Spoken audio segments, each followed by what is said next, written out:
అమరావతిలో భూమి monetisation project అయినప్పటికీ ఓ పద్ధతి ప్రకారం జర్నలిస్టుల సంక్షేమం కోసం నిర్ణయం తీసుకుంటామని ముఖ్యమంత్రి చంద్రబాబు అన్నారు.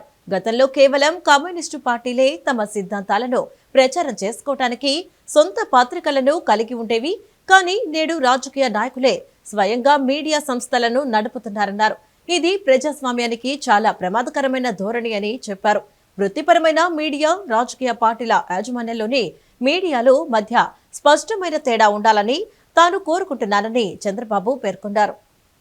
విజయవాడలోని తుమ్మలపల్లి కళాక్షేత్రంలో ఇండియన్ జర్నలిస్ట్ యూనియన్ జాతీయ 11వ ప్లీనరీ సమావేశాలు ప్రారంభమయ్యాయి. ఈ కార్యక్రమంలో ఏపీ సీఎం నారా చంద్రబాబు నాయుడు పాల్గొన్నారు. ఈ సందర్భంగా ఆయన మాట్లాడుతూ, గతంలో హైదరాబాద్లో ప్రెస్ క్లబ్లకు, జర్నలిస్టులకు విలువైన ప్రాంతాల్లో భూములు ఇచ్చామని అన్నారు. అమరావతిలోనూ పాత్రికేయుల నివాసాల కోసం భూమి కేటాయించేందుకు సానుకూలంగా పరిశీలిస్తామని భరోసా ఇచ్చారు.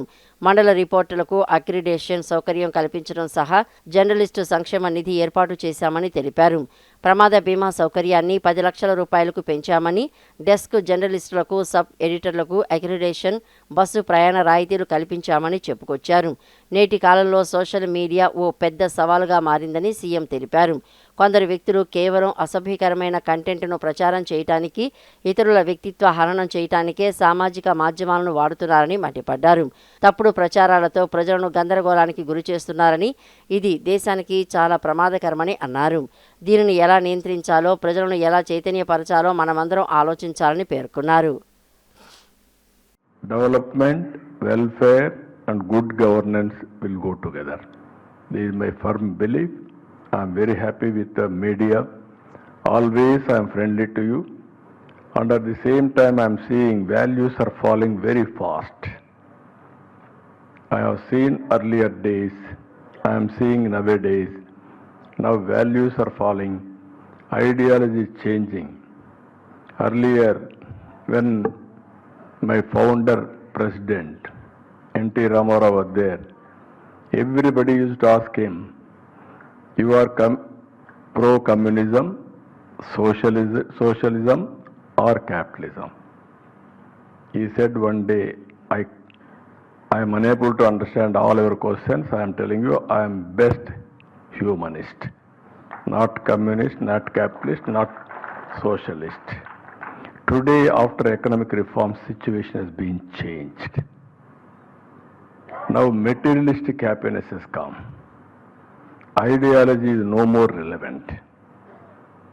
How to create wealth, how to give welfare, how to empower society is the order of the day. So in this process, values are also important. Either family values and social values and societal values, you have to keep that values. This is where journalists can play major role in keeping values in the society.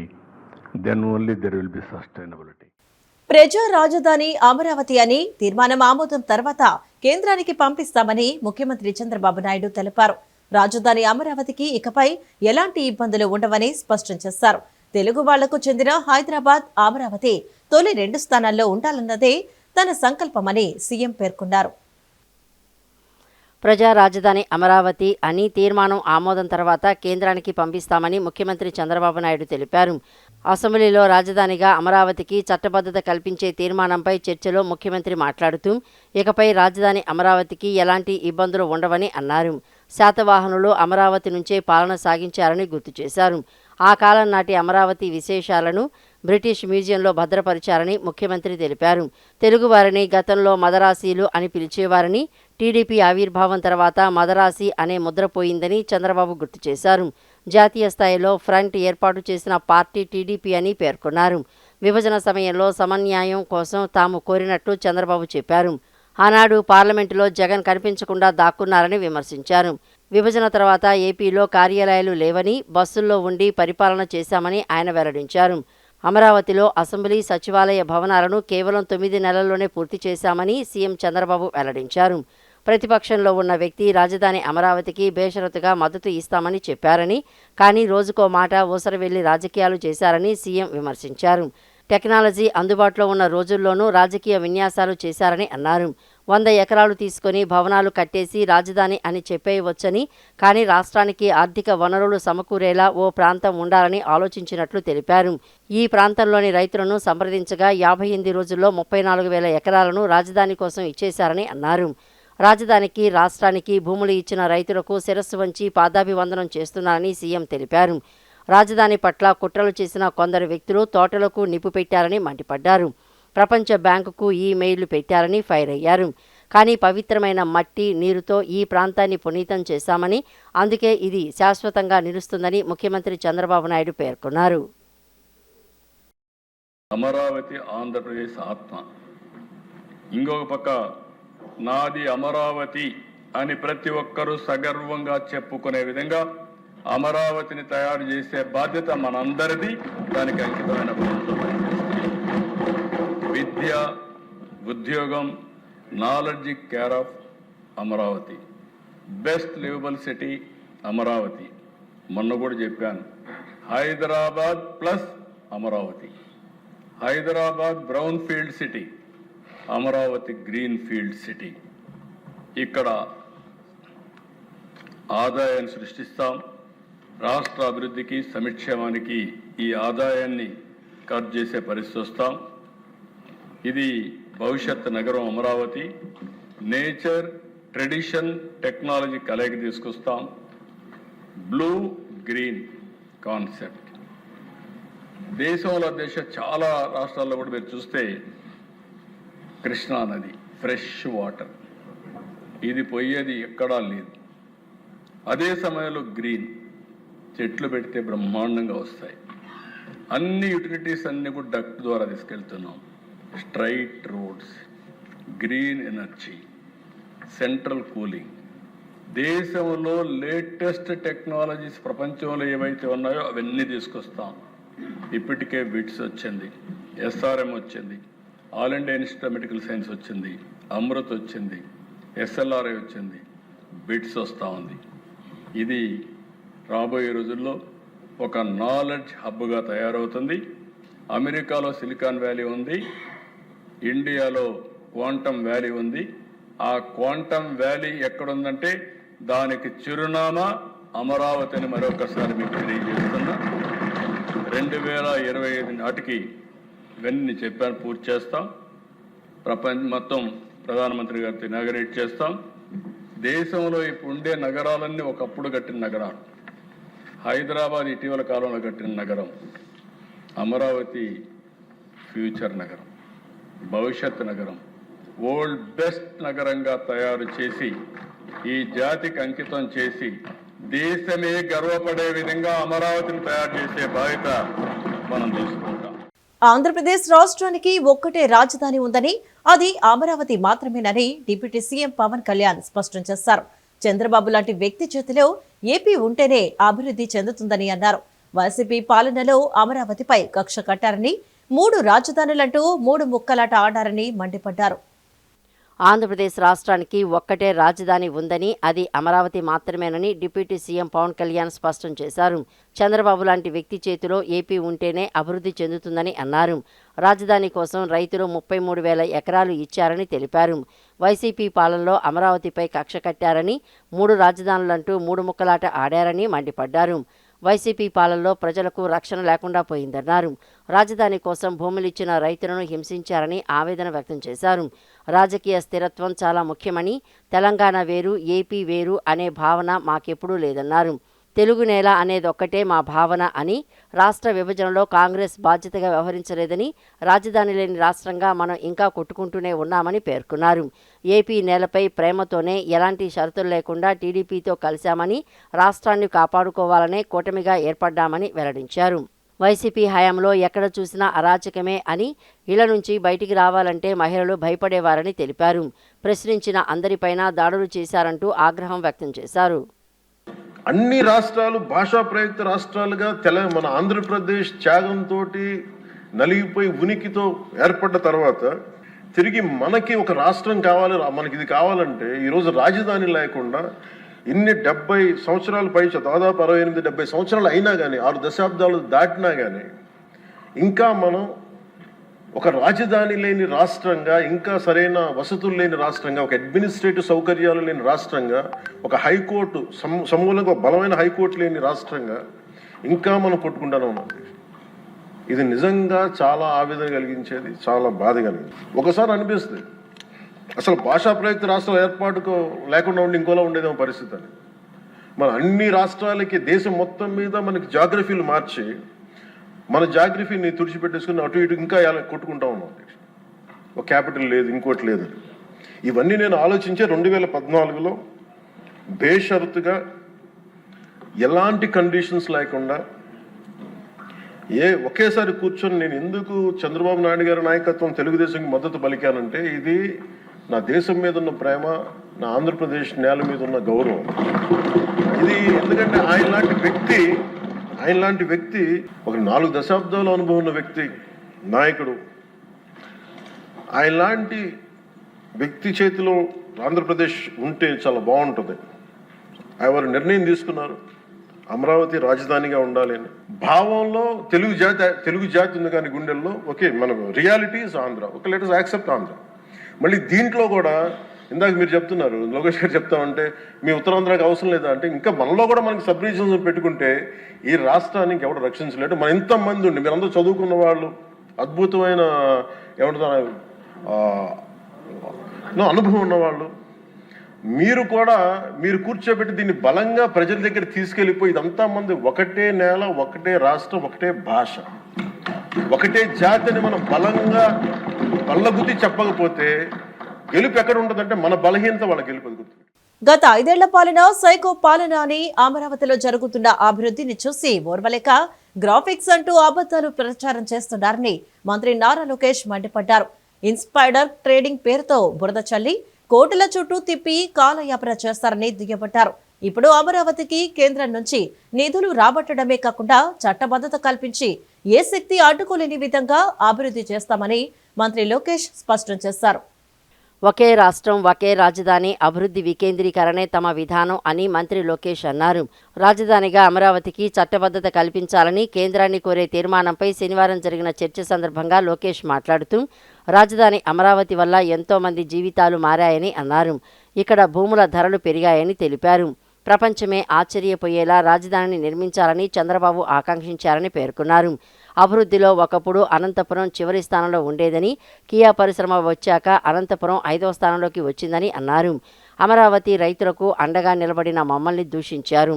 YCP హయాంలో చంద్రబాబుపై దాడి చేసేందుకు యత్నించారు. భూమిపై ఎవరూ శాశ్వతం కాదు, వ్యవస్థలే శాశ్వతం. చంద్రబాబు తర్వాత వచ్చిన సీఎంలందరూ హైదరాబాదును అభివృద్ధి చేశారు. 2019లో వచ్చిన జగన్ మాత్రం ఏపీని విధ్వంసం చేశారు. రాష్ట్రంలో పెట్టుబడులు పెట్టేందుకు చాలా సంస్థలు భయపడుతున్నాయి. మళ్లీ జగన్ వస్తే పరిస్థితి ఏంటని పారిశ్రామికవేత్తలు అడుగుతున్నారు. ఏపీకి ప్రస్తుతం 25% పెట్టుబడులు వస్తున్నాయి. జగన్ రాకపోయి ఉంటే 50% వచ్చేవి. ఏపీకి ఇన్ని పెట్టుబడులు వస్తాయని జగన్ కూడా ఊహించలేదు. అందరూ గర్వపడేలా ఆర్సెల్ఆర్ మిట్టల్ స్టీల్ ప్లాంట్ను తీసుకువస్తున్నామని మంత్రి లోకేష్ పేర్కొన్నారు. గౌరవ ముఖ్యమంత్రి చంద్రబాబు నాయుడు గారు ఒక్క పిలుపు మేరకు 58 రోజుల్లో రైతులందరూ పెద్ద ఎత్తున వచ్చి సుమారుగా 33,000 ఎకరాలు రాజధాని కోసం వాళ్ళు ఇష్టం జరిగింది. అధ్యక్ష దీని వెనకాల ఒక కారణం ఉంది అధ్యక్ష. అదేంటంటే ఒక నమ్మకం. ముఖ్యమంత్రి గారు 5 కోట్ల ఆంధ్రుల కోసం రాజధాని ఏర్పాటు చేస్తున్నారు. మన అందరికి ఒక పిలుపిచ్చారు. కలిసికట్టుగా మన రాష్ట్రాన్ని అభివృద్ధి చేయాలని ఒక నమ్మకంతో ఆనాడు రైతులు పెద్ద ఎత్తున వచ్చి వాళ్ళ భూములు ఇచ్చారు. అధ్యక్ష ఈరోజు మనం ఏర్పాటు చేసుకున్న సమావేశం ఒక రొటీన్ సమావేశం కాదు అధ్యక్ష. ఈ సమావేశం చరిత్రలోనే నిలబడబోయే సమావేశం అధ్యక్ష. 5 కోట్ల ఆంధ్రుల భవిష్యత్తు శాశ్వత పునాది వేస్తుంది ఈ సమావేశం అధ్యక్ష. 5 కోట్ల ఆంధ్రుల కలలు తీర్చుతుంది ఈ సమావేశం అధ్యక్ష. 5 కోట్ల ఆంధ్రుల ఆశలకు రెక్కలు కల్పిస్తుంది ఈ సమావేశం అధ్యక్ష. ఆనాడు జనసేన పార్టీ కానివ్వండి, భారతీయ జనతా పార్టీ కూడా ముందుకొచ్చి అమరావతి శాశ్వత రాజధాని ఉండాలి, మా మద్దతు కూడా తెలుపుతున్నామని ఆనాడు చెప్పడం జరిగింది అధ్యక్ష. అమరావతి అనేది కేవలం ఒక భూమి కాదు, ఒక ఎమోషన్. రైతుల త్యాగంతో ఏర్పడింది ఈ అమరావతి. 58 రోజుల్లో సుమారుగా 35,000 ఎకరాలు రైతులు స్వచ్ఛందంగా వచ్చి వాళ్ళ భూములు ఇచ్చారు అధ్యక్ష. అధ్యక్ష, రైతుకి భూమి అనేది కేవలం ఒక ఆస్తి కాదు అధ్యక్ష. ఒక మాటలో చెప్పాలంటే అది వాళ్ళ జీవితం, వాళ్ళ గుర్తింపు, వాళ్ళ భవిష్యత్తు అధ్యక్ష. అలాంటి భూమి ఆంధ్రుల కోసం ఆనాడు రైతులు ఇచ్చారు అధ్యక్ష. ఈరోజు అమరావతి కోసం 16,000 కోట్ల రూపాయలు కేంద్ర ప్రభుత్వం గ్రాంట్ ఇచ్చింది అధ్యక్ష. ఆగిపోయిన పోలవరం పనుల్ని మనం పరిగెత్తిస్తున్నాం అధ్యక్ష. అధ్యక్ష, డేటా సెంటర్ మనం తీసుకొద్దాం, గూగుల్ని ఆంధ్ర రాష్ట్రాన్ని తీసుకొద్దాం అంటే వాళ్ళు కొన్ని షరతులు పెట్టారు అధ్యక్ష. ఈ మూడింటి పైన మాకు క్లారిటీ కేంద్ర ప్రభుత్వం ఇస్తే మేము వస్తామని అధ్యక్ష. గౌరవ ముఖ్యమంత్రి గారు ఆ ఫైల్ని శంకర్లో పెట్టుకున్న అధ్యక్ష. గూగుల్ అన్న సంస్థ ఆంధ్ర రాష్ట్రానికి వచ్చిందంటే విజయవాడ పశ్చిమ నియోజకవర్గం రామరాజనగర్లో 6,20,00,000 రూపాయల వ్యయంతో 33/11 kV విద్యుత్ సబ్స్టేషన్ను ఏర్పాటు చేస్తున్నట్లు ఎమ్మెల్యే సుజనా చౌదరి తెలిపారు. ఈ విద్యుత్ సబ్స్టేషన్ ద్వారా 42, 43, 44, 45 డివిజన్ల ప్రజలకు నాణ్యమైన నిరంతరాయ విద్యుత్తును సరఫరా చేయడం జరుగుతుందన్నారు. ప్రజలు విద్యుత్తును పొదుపుగా వాడాలని కోరారు. విజయవాడ పశ్చిమ నియోజకవర్గం రామరాజ్యనగర్లో సుమారు 6,20,00,000 రూపాయల వ్యయంతో ఏర్పాటు చేస్తున్న విద్యుత్ సబ్స్టేషన్ పనులకు ఎమ్మెల్యే సుజనా చౌదరి కొబ్బరికాయ కొట్టి శంకుస్థాపన చేశారు. అనంతరం విద్యుత్ శాఖ అధికారులతో కలిసి శిలాఫలకాన్ని ఆవిష్కరించారు. ఈ సందర్భంగా ఎమ్మెల్యే మాట్లాడుతూ గతంలో ఉన్న సబ్స్టేషన్లో విద్యుత్ లోడు పెరిగిపోవడం, సరఫరాలో హెచ్చుతగ్గులు రావడం, సరఫరాలో అంతరాయం ఏర్పడటం వంటి సమస్యలు వస్తున్నాయని చెప్పారు. వాటిని అధిగమించడానికి ఈ సబ్స్టేషన్ను మంజూరు చేయించడం జరిగిందని అన్నారు. ఈ వేసవి కాలంలో నిరంతరాయ విద్యుత్ సరఫరాకు కొత్త సబ్స్టేషన్ అవసరమని పేర్కొన్నారు. విద్యుత్ శాఖ అధికారులు సబ్స్టేషన్ నిర్మాణాన్ని త్వరితగతిన పూర్తి చేసి వినియోగదారులకు అందుబాటులోకి తీసుకురావాలని కోరారు. ఈ సబ్స్టేషన్ పూర్తి అయితే 10,000 మంది వినియోగదారులకు మేలు చేకూరుతుందని అన్నారు. విద్యుత్తును వృధా చేయకుండా పొదుపుగా వాడాలని సూచించారు. విద్యుత్ ఉత్పత్తి చేయడానికి చాలా శ్రమించాల్సి వస్తుందని, 1 యూనిట్ విద్యుత్తు ఆదా 3 యూనిట్ల విద్యుత్ ఉత్పత్తితో సమానమనే విషయాన్ని ప్రజలు గుర్తుంచుకోవాలన్నారు. 42, 43, 44, 45 డివిజన్స్కి ఇది క్యాటర్ చేస్తుంది. ముఖ్యంగా ఏంటంటే ఇంతకుముందున్న 33/11 సబ్స్టేషన్లో లోడ్ ఎక్కువ అవటం మూలాన కరెంటు షట్ డౌన్ ఎక్కువ అవ్వటం, క్వాలిటీ తగ్గిపోవటం, డ్రాప్ అవ్వటం ఇవన్నీ జరుగుతూ ఉన్నాయి. వాటిని అధిగమించడానికి ఈ సబ్స్టేషన్ శాంక్షన్ చేయించుకొని చేయటం ఈ మండుటి వేసవికాలంలో ఇది చాలా అవసరం. త్వరగా విద్యుత్ శాఖ వాళ్ళు త్వరగా పనిచేసి ఈ సబ్స్టేషన్ కంప్లీట్ చేయాలని చెప్పి చేస్తే ఈ పరిసర ప్రాంతాల్లో సుమారుగా 10,000 మందికి 10,000 డ్వెల్లింగ్ హౌసెస్కి ఇది క్యాటర్ చేస్తుంది. చాలా శుభసూచిక ఈ ఏరియా మొత్తం. ఎందుకంటే పవర్ ప్రాబ్లం లేకుండా అన్ని సమస్యలు సాల్వ్ అవుతాయి అన్నమాట. దాంతోపాటు కరెంటుని మాత్రం డెఫినెట్గా వృధా చేయబాకండి, వీలైనంత వరకు స్పేరింగ్గానే వాడుకోవాలి. 42వ వార్డు, 43వ వార్డు, 44వ వార్డు, 45వ వార్డు, ఈ 4 వార్డుల్లోనూ సుమారు 10,000 కుటుంబాలకు రేపు రాబోయే సమ్మర్లో నాణ్యమైన విద్యుత్ ఇవ్వడం ఈ సబ్స్టేషన్ యొక్క ముఖ్య ఉద్దేశము. మరి దినదిన అభివృద్ధి చెందుతున్నటువంటి పశ్చిమ నియోజకవర్గంలో మరి అభివృద్ధి కార్యక్రమాలు కొంతలు తగ్గుతున్నాయి. దాంట్లో భాగంగానే ఈ 33/11 kV సబ్స్టేషన్ కూడా గౌరవ ఎమ్మెల్యే గారి ఆశీస్సులతో మనం ప్రారంభోత్సవం చేసుకున్నాము. విజయవాడ మాచవరం డౌన్ సీతారాముల కళ్యాణం మహోత్సవ కమిటీ ఆధ్వర్యంలో శ్రీరామనవమి ఉత్సవాలు అంగరంగ వైభవంగా జరుగుతున్నాయి. జగదభిరాముడు ఆశీస్సులతో గత 16 సంవత్సరాలుగా దిగ్విజయంగా ఈ ఉత్సవాలు కొనసాగుతున్నాయి. నగరంలోని మాచవరం డౌన్ సీతారాముల కళ్యాణ మహోత్సవ కమిటీ ఆధ్వర్యంలో శ్రీరామనవమి ఉత్సవాలు అంగరంగ వైభవంగా జరుగుతున్నాయి.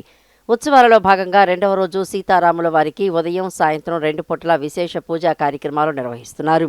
సాయంత్రం నిర్వహించిన పూజా కార్యక్రమంలో చెరుకూరి అజయ్ కుమార్, శైలజ దంపతులు పూజా కార్యక్రమంలో పాల్గొన్నారు. అనంతరం శ్రీ వెంకటేశ్వర ఆర్ట్స్ అకాడమీ నాట్య కళా కౌముది చింతా వెంకట శివరామకృష్ణ కుమార్ శిష్య బృందం చేసిన కూచిపూడి నృత్య రవళి చూపులను విశేషంగా ఆకట్టుకుంది. విచ్చేసిన భక్తులు అందరికీ ఉత్సవ కమిటీ వారు తీర్థప్రసాదాలు అందజేశారు. అనంతరం ఉత్సవ కమిటీ సభ్యులు మాజీ డిప్యూటీ మేయర్ చెరుకూరి కృష్ణకుమార్ మాట్లాడుతూ గత 16 సంవత్సరాలుగా శ్రీరామ నవమి ఉత్సవాలను ప్రతి ఏటా ఎంతో ఉత్సాహభరితంగా నిర్వహిస్తున్నామని తెలిపారు. ఈ నెల 27 నుంచి వచ్చే నెల 4వ తారీఖు వరకు ఉత్సవాలు జరుగుతాయని తెలియజేశారు. ప్రతిరోజు ఉదయం సాయంత్రం వేళల్లో ప్రత్యేక పూజలు, సాయంత్రం సమయంలో ప్రత్యేక సాంస్కృతిక కార్యక్రమాలు ఏర్పాటు చేశామని తెలిపారు.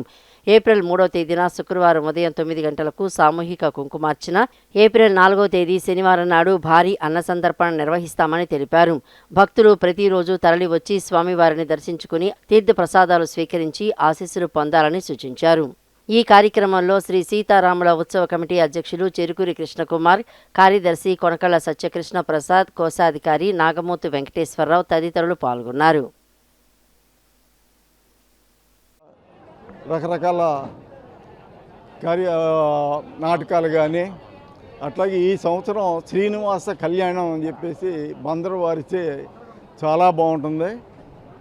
అది అట్లాగే పాట కచేరీలు కానీ, మేము సంస్కృత కార్యక్రమాలు చేపడటానికి కూడా అందరినీ ప్రోత్సహించి నిర్విఘ్నంగా చేయటం కోసమే మేము కార్యక్రమాలు చేస్తున్నాం. దీనికి మా కమిటీ వారందరూ దాదాపు 30 మంది పైన ఉన్న సభ్యులందరూ కూడా ఈ కార్యక్రమాల్లో పాల్గొని జయప్రదం చేయడానికి చాలా సహాయ సహకారాలు చేస్తూ ఉంటారు. అలాగే ఇక్కడ ఉన్నటువంటి పురవీధుల్లో మరి 4వ తారీఖున ఊరేగింపు, ఆ ఊరేగింపు భక్తులందరూ కూడా వచ్చి దేవుని దర్శించుకుని వాళ్ళు తీర్థప్రసాదాలు తీసుకుని జరుగుతుంది. అలాగే అన్నదానం జరుగుతుంది అన్నమాట 6వ తారీఖున. తప్పకుండా వీరందరూ కూడా పాల్గొనవలసిందే కోరుతున్నాం. Vijayawada Ayodhya Nagar sector 1 lotus land mark నందు శ్రీ సీతారామ లక్ష్మణ సమేత శ్రీ కార్యసిద్ధి దాసాంజనేయ స్వామి ఆలయం నందు శ్రీరామనవమి వైభవోపేతంగా నిర్వహించారు. 2వ రోజు అశ్వ వాహనంపై సీతారాముల వారిని ఆసీనులు చేసి మంగళ వాయిద్యాల మేళతాళాల నడుమ, డప్పు వాయిద్యాలు, కోలాట విన్యాసాల నడుమ నిర్వహించిన ఊరేగింపు మహోత్సవం నయనానందకరంగా సాగింది. Vijayawada Ayodhya Nagar sector 1 lotus land mark నందు శ్రీ సీతారామ లక్ష్మణ సమేత శ్రీ కార్యసిద్ధి దాసాంజనేయ స్వామి ఆలయం నందు శ్రీరామనవమి వైభవోపేతంగా నిర్వహించారు. 2వ రోజు అశ్వవాహనంపై సీతారాముల వారిని ఆశీనులు చేసి మంగళ వాయిద్యాలు, మేళతాళాలు, డప్పు విన్యాసాలు, కోలాట నృత్యాల నడుమ నిర్వహించిన ఊరేగింపు మహోత్సవం నయనానందకరంగా సాగింది. ఉదయం నుంచి సీతారాముల వారికి విశేష పూజలు నిర్వహించారు. నిన్న అశేష భక్తజన సందోహ నడుమ సీతారాముల కళ్యాణాన్ని శాస్త్రోక్తంగా నిర్వహించారు. విచ్చేసిన భక్తులందరికీ భారీ ఎత్తున అన్న సమారాధన నిర్వహించారు. ఆలయ కమిటీ సభ్యులు విశ్వనాథ్ మనోహర్ సాయిరెడ్డి మాట్లాడుతూ, సెక్టార్ 1లో భద్రాచలం తరహాలో శ్రీరామనవమి ఉత్సవాలను ఎంతో ఘనంగా నిర్వహించామని చెప్పారు. దేవాలయంలో ఆంజనేయ స్వామి, వినాయక విగ్రహాలు, 100 సంవత్సరాల చరిత్ర కలిగిన విగ్రహాలు ఏర్పాటు చేయడం జరిగిందన్నారు. ఎన్నో సంవత్సరాల నుంచి శ్రీరామనవమి ఉత్సవాలు ఎంతో ఘనంగా నిర్వహిస్తున్నట్లు పేర్కొన్నారు. సీతారాముల వారి ఊరేగింపు ఘనంగా నిర్వహించడం ఆనందంగా ఉందన్నారు. కాలనీ వాసులు కులమతాలకు అతీతంగా శ్రీరామనవమి ఉత్సవాల్లో పాల్గొనడం సంతోషంగా ఉందని స్పష్టం చేశారు. ఈ కార్యక్రమంలో ఆలయ కమిటీ సభ్యులు, అధ్యక్షులు సాయిరెడ్డి మనోహర్, విశ్వనాథ్, కార్యదర్శి పద్మావతి, కోశాధికారి సావిత్రి, విజయకృష్ణ సూపర్ బజార్ చైర్మన్ సురేష్ తదితరులు పాల్గొన్నారు. ఈ శ్రీరామనవమి ఉత్సవం మాత్రం మహాద్భుతంగా జరుగుతుంది. దీనికి అందరికీ కూడా ఈ కమిటీ అహర్నిశం శ్రమపడి భక్తులు కూడా అందరూ బాగా స్పందించడం వల్ల ఇంత వైభవంగా ఈ కార్యక్రమం చేయగలుగుతున్నాం. అందరికీ అభివందనాలు. అందరికీ కూడా శ్రీ కార్యసిద్ధి దాసాంజనేయ స్వామి వారు, సీతారామలక్ష్మణ సమేత శ్రీ కార్యసిద్ధి వినాయక స్వామి సమేత శ్రీ కార్యసిద్ధి దాసాంజనేయ స్వామి ఆశీస్సులు అందరికీ ఉండాలని కోరుకుంటూ జరుగుతాయి అన్నట్టుగా మహాద్భుతంగా నిన్న ముగిసాయి. దాని తర్వాత ఒక 2000 నుంచి 3000 మంది వరకు అన్న సమారాధన కార్యక్రమం జరిగింది. ఇవాళ పొద్దున పూట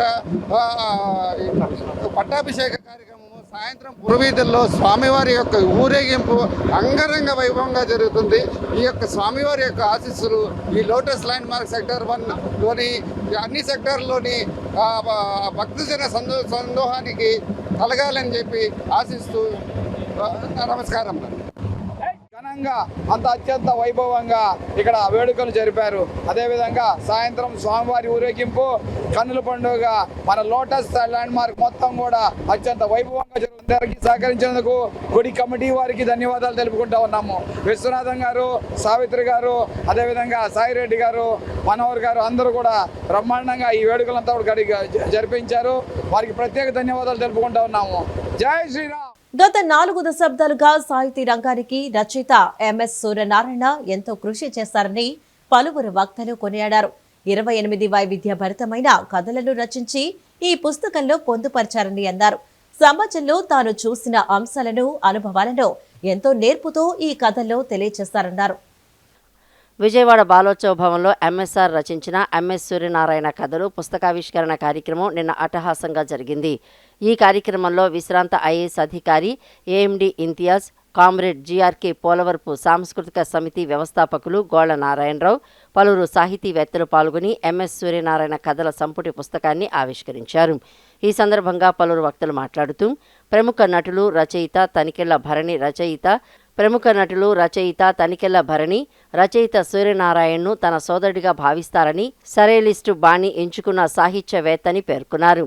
ఎక్కడ ఏ అన్యాయం జరిగినా నిర్భయంగా తన కలం ద్వారా స్పందించి విభిన్న శైలితో మార్పులు కోరే వ్యక్తిత్వం ఆయనదని ప్రశంసించారు. సమాజంలో వివిధ కోణాలను ప్రతిబింబించే ఈ కథల సంపుటి పాఠకులను ఎంతగానో అలరిస్తుందని వారు తెలిపారు. 28 వైవిధ్య భరితమైన కథల్లో నేటి మనుషుల తీరును, సమాజం నడకను, ప్రపంచ పోకడను కథల రూపంలో పొందుపరిచారని అన్నారు. పాపినేని శివశంకర్, శంకర గోపాల్, నండూరి రాజగోపాల్, గుమ్మా సాంబశివరావు, వెన్నా వల్లభరావు, దర్భా ఫణీంద్ర తదితరులు ఈ కార్యక్రమంలో పాల్గొన్నారు.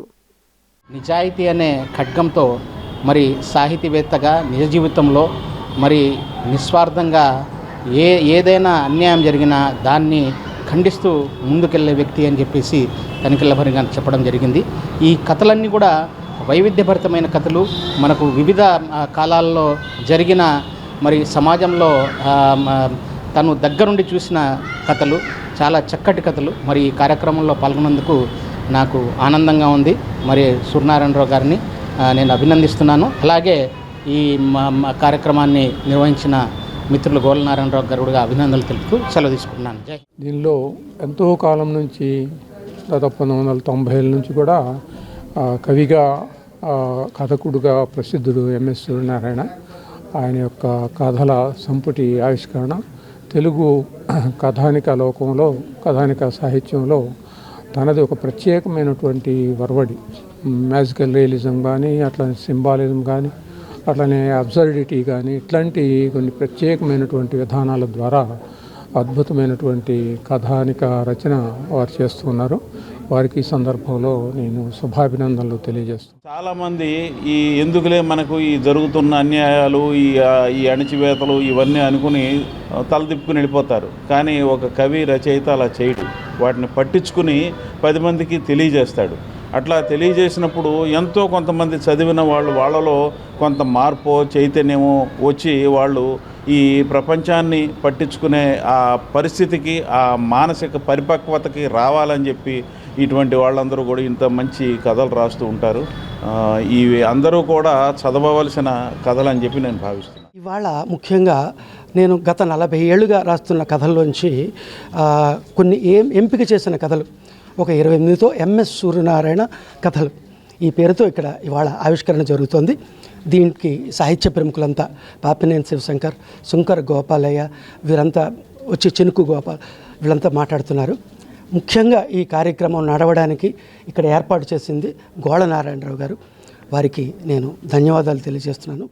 వైఎస్ జగన్మోహన్ రెడ్డి ఆలోచనల నుంచి వైఎస్ఆర్ ట్రేడ్ యూనియన్ పుట్టిందని యూనియన్ రాష్ట్ర అధ్యక్షులు పూనూరు గౌతమ్ రెడ్డి తెలిపారు. కార్మికుల సంక్షేమమే లక్ష్యంగా సంఘం పనిచేస్తుందన్నారు. ప్రస్తుతం సుమారు 80 సంఘాలతో యూనియన్ ఎంతో బలోపేతమైందన్నారు. రాష్ట్ర భవిష్యత్తు కోసం, కార్మిక వర్గాల సంక్షేమం కోసం వైఎస్ జగన్మోహన్ రెడ్డిని మళ్లీ ముఖ్యమంత్రిని చేసేందుకు కార్మికులందరూ ఏకతాటిపైకి వచ్చి కృషి చేయాలని గౌతమ్ రెడ్డి పిలుపునిచ్చారు. విజయవాడ సత్యనారాయణపురంలో వైఎస్ఆర్ ట్రేడ్ యూనియన్ ఆవిర్భావ దినోత్సవ వేడుకలు నిన్న ఘనంగా నిర్వహించారు. ఈ సందర్భంగా వైఎస్ఆర్ ట్రేడ్ యూనియన్ రాష్ట్ర అధ్యక్షులు పూనూరు గౌతమ్ రెడ్డి ట్రేడ్ యూనియన్ జెండాను ఆవిష్కరించి దివంగత నేత వైఎస్ రాజశేఖర రెడ్డి విగ్రహానికి పూలమాలలు వేసి ఘనంగా నివాళులర్పించారు. ఈ సందర్భంగా ఆయన మాట్లాడుతూ వైఎస్ జగన్మోహన్ రెడ్డి ఆలోచనల నుంచి పుట్టిన ఈ యూనియన్ కార్మికుల సంక్షేమమే లక్ష్యంగా పనిచేస్తోందని, ప్రస్తుతం 80 సంఘాలతో యూనియన్ ఎంతో బలోపేతమైందని అన్నారు. జీతాల పెంపు, జగన్ మార్క్ యానియేటర్ల వేతనాన్ని గత ప్రభుత్వం 3,000 నుండి 10,000కు పెంచిన ఘనత జగన్దేనని పేర్కొన్నారు. పారిశుద్ధ్య కార్మికుల వేతనం 8,000 నుండి ఏకంగా 21,000కు పెంచడం జరిగిందన్నారు. అన్ని వర్గాలకు అండగా దర్జీలు, దోబీలు, ఆటో డ్రైవర్లు వంటి వివిధ చేతి వృత్తుల కార్మికులకు కనీసం 10,000 పైచిలుకు నేరుగా లబ్ధి చేకూరిందని అన్నారు.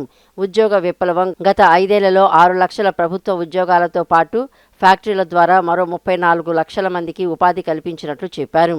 గతంలో చంద్రబాబు హయాంలో కేవలం 12,000 ఉద్యోగాలు మాత్రమే ఇచ్చారని విమర్శించారు. రాష్ట్ర భవిష్యత్తు కోసం, కార్మిక వర్గాల సంక్షేమం కోసం వైఎస్ జగన్మోహన్ రెడ్డిని మళ్లీ ముఖ్యమంత్రిని చేసేందుకు కార్మికులందరూ ఏకతాటిపైకి వచ్చి కృషి చేయాలని గౌతమ్ రెడ్డి పిలుపునిచ్చారు. ఈ కార్యక్రమంలో మాజీ corporator Yadala Srinivasarao, zonal incharge N Rajareddy, జిల్లా ఇన్ఛార్జి విశ్వనాథ రవి, రవీంద్రరెడ్డి, బత్తుల గోవింద్, సామంతపూడి చిన్న, దుర్గా ప్రసాద్, ప్రభు, కర్మ, కమిలి రత్నకుమార్, బి కిషోర్ తదితరులు పాల్గొన్నారు. హఠాత్తుగా సంభవించే అగ్ని ప్రమాదాలు జరిగినప్పుడు కొన్ని జాగ్రత్తలు పాటిస్తే నష్ట నివారణ చేసుకోవచ్చని ఎన్డీఆర్ఎఫ్ అధికారులు సూచించారు. కృష్ణా జిల్లా కోడూరుపాడు ఎన్జీ ఫెర్టిలైజర్ కర్మాగారంలో ఆకస్మికంగా అగ్ని ప్రమాదాలు ఎలా సంభవిస్తాయి, మంటలు వ్యాపించకుండా ఎలా నిరోధించాలి, గాయపడిన వారికి ప్రాథమిక వైద్యం ఎలా అందించాలి తదితర అంశాల గురించి సిబ్బందికి అవగాహన కల్పించారు. కృష్ణా జిల్లా బాపులపాడు మండలం కోడూరుపాడులోని ఎన్జీ ఫెర్టిలైజర్స్ కర్మాగారంలో రసాయన సంబంధిత అగ్ని ప్రమాదాలపై ప్రత్యేక అవగాహన కార్యక్రమాలు నిర్వహించారు. ఆకస్మికంగా అగ్ని ప్రమాదాలు ఎలా సంభవిస్తాయి, మంటలు వ్యాపించకుండా ఎలా నిరోధించాలి, గాయపడిన వారికి ప్రాథమిక వైద్యం ఎలా అందించాలి తదితర అంశాల గురించి వివరించారు. హఠాత్తుగా సంభవించే అగ్ని ప్రమాదాలప్పుడు కొన్ని జాగ్రత్తలు పాటిస్తే నష్ట నివారణ చేసుకోవచ్చని ఎన్డీఆర్ఎఫ్ అధికారులు సూచించారు. కార్యక్రమంలో డిప్యూటీ కలెక్టర్ నారాయణ, తహసీల్దార్ మురళీకృష్ణ, ఏపీడీఓ జోగేశ్వరరావు, ఎస్ఐ సత్యం సురేష్, విద్యుత్ ఏఈ మురళీకృష్ణ, కాకరాల రాజేంద్ర ప్రసాద్, నాగేంద్ర తదితరులు పాల్గొన్నారు. అయితే ఈ లీకులు అయితే మానవ తప్పిదం ద్వారా జరగవచ్చు, ఒక్కొక్కసారి యంత్రాల ద్వారా కూడా జరగవచ్చు. కాబట్టి అది ఆ విధంగా జరిగిన తర్వాత ఏ విధంగా మనము ఆటోమేటిక్ అయోమయంలో పడిపోకుండా ఈ ప్రభుత్వం వారు, కేంద్ర ప్రభుత్వం మరియు రాష్ట్ర ప్రభుత్వం వారు ఇటువంటి మాక్ ఎక్సర్సైజ్ అయితే నిర్వహించడం జరుగుతుంది. అయితే ఒకేసారి ఎప్పుడైతే మనకు ఏదైతే పరిశ్రమలో అనుకోనటువంటి సంఘటనలు జరిగాయనుకోండి, వెంటనే ఏదైతే సైట్ ఇన్ఛార్జ్ ఉన్నాడో ఆయన మొత్తం అలారం మోగిస్తాడు. ఆ అలారం మోగిస్తున్నట్టయితే కార్మికులు ఏదైతే ఉన్నారో వాళ్ళందరూ కూడా ఏదైతే ఉన్నారో అలర్ట్ అయిపోయేసే ఎక్కడైతే అసెంబ్లీ పాయింట్ ఉంటుందో అసెంబ్లీ పాయింట్ కు అందరూ ఒకేసారి హడావిడి కాకుండా తీరిక మెల్లిగా వచ్చేసాలి. ఒకవేళ లిఫ్ట్ ఉంటే కూడా అందరూ ఒకేసారి లిఫ్ట్ ఎక్కిందనుకో అది పాడైపోతుంది. అందుకని నిదానంగా అసెంబ్లీ పాయింట్కి వచ్చేసేసి వాళ్ళు అందరూ వచ్చారా లేదని చూసేసి చెక్ చేసుకొని సైట్ ఇన్ఛార్జి, కమాండ్ ఇన్ఛార్జి, ఈ విధంగా హెల్త్ డిపార్ట్మెంట్ ఉంటుంది, అదేవిధంగా అగ్నిప్రాపక దళం ఉంటుంది, ఈ విధంగా అన్ని రకరకాల అన్నీ కూడా ఉంటాయి. వాటిని ఆ విధంగా వాళ్ళకి చెప్పేసేసి దాని తీవ్రతను తగ్గించడానికి మనం ఇక్కడ ఈ యొక్క దీని ద్వారా మనకు మాక్ ఎక్సర్సైజ్ ఎంతో ఉపయోగపడుతుంది. ఆన్సైట్ రెస్పాన్స్లో ముఖ్యంగా ఈ ఎమర్జెన్సీ రెస్పాన్స్ వచ్చినప్పుడు ఫ్యాక్టరీ లోపల ఏం చేస్తారు ఆ విషయం గురించి ఇక్కడ మేమంతా మోస్ట్ అవేర్నెస్ ఇవ్వడం జరిగింది.